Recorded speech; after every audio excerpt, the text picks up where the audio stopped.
Boston. Early 1960s. The city is alive with post-war optimism, neighborhoods bustling, jazz clubs humming, families embracing the American dream. But beneath the cobblestone charm, fear is about to take hold. Women, especially the elderly and those living alone, would soon feel an invisible predator lurking just outside their doors. This is the story of how a city's confidence was shattered, one brutal murder at a time. In June 1962, Anna Sleezers, a 55-year-old seamstress, was found strangled in her Boston apartment. The killer left no forced entry, no sign of robbery. Her own bathrobe cord was used as a weapon. Investigators at first believed it to be an isolated crime, but the pattern would grow horrifyingly clear. Over the next 2 years, more women were murdered, 13 in total, ranging in age from 19 to 85. Each victim was strangled, often with their own stockings or belts. Many were sexually assaulted. Their apartments showed no signs of break-in, suggesting the killer had either been let in willingly or possessed an uncanny ability to gain trust. The city whispered the name, the Boston Strangler.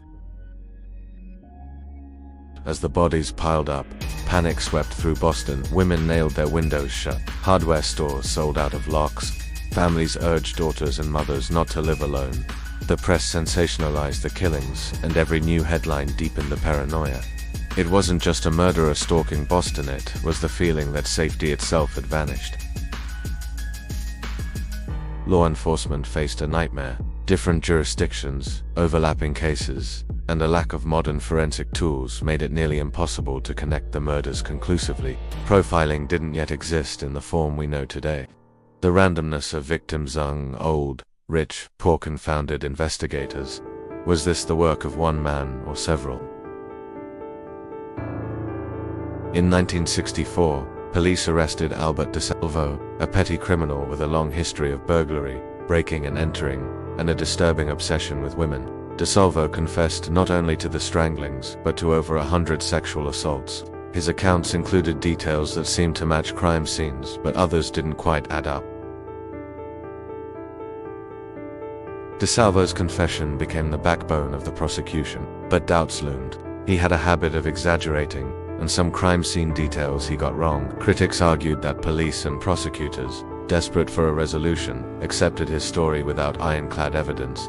The public, however, wanted closure, and DeSalvo became the face of the Boston Strangler. Surprisingly, DeSalvo was never tried for the murders. Instead, he was convicted for a series of sexual assaults and sentenced to life in prison. In 1973, while serving time, DeSalvo was stabbed to death under mysterious circumstances. He was 42 years old. The Strangler case seemed to die with him, but not everyone was convinced the truth had been told. Decades later, advances in forensic science brought new scrutiny. In 2013, DNA testing finally linked DeSalvo to the murder of Mary Sullivan, the youngest and final Strangler victim. This gave strong evidence he was indeed responsible, at least for her death. Yet some criminologists maintained that not all 13 murders fit the same profile, leaving open the possibility of multiple killers. The Boston Strangler remains one of the most chilling chapters in American criminal history. It wasn't just the brutality of the crimes, it was the uncertainty.